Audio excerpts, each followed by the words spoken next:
Good evening, everybody. My name is William Green, and tonight I am going to be presenting a entrepreneur from the post-war period who really made a household name of himself. This gentleman being Wayne Huizenga Sr. Huizenga was at one point the owner of 3 Fortune 500 companies: Waste Management, Blockbuster, and AutoNation. And per Donald Sexton's interview, when he was asked about where he kind of got started and how his early life started, he said that he started out broke, poor, and needed a job.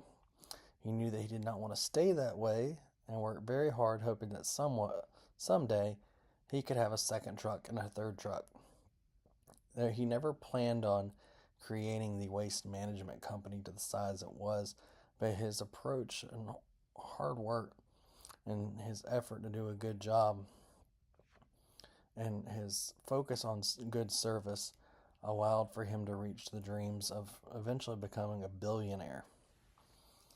But at the beginning, he was happy just to be making 20 grand a year. So we see in Mitchell and Schulitzer a quote that it says that after all, don't all human interactions require certain virtues? If they are to be successful over the long term, the freedom that a market economy affords depends on a certain kind of citizenry, and that the critical mass of a market economy must possess the virtues of self-control, personal responsibility, and the willingness to sacrifice for others, courage, and more. Well, Huizenga, in every business that he had a ethos of customer service. He believed that it could always be improved, and his approach was to always do those things that would make the customer happy. The opportunity for customer service in waste collection was to pick up the trash at the same time each week, and used to use clean trucks and equipment. At Blockbuster, the approach was to provide discounts to all people who had a customer ID card. And in AutoNation, it was one price, no hassle selling processes. In Richard Sandemere's article about Huizenga, he says that Huizenga was virtually in all cases attracted to companies that were one part of a fragmented industry filled with small and undercapitalized operators.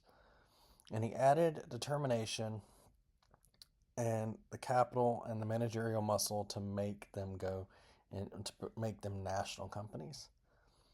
Huizenga showed no great intellect or charisma in everyday conversation, though everyone that worked with him knew that he was an irresistible force, disciplined, demanding, and inspired. Therefore, he really meets all the qualities of a virtuous businessman, and he is one of the men who really took an opportunity going from nothing, being a Korean War veteran that used the GI Bill to go to school for 3 semesters, and then ended up becoming a billionaire. That is the definition of the American dream, and he is a wonderful example of entrepreneurship in the post-war era. Thank you.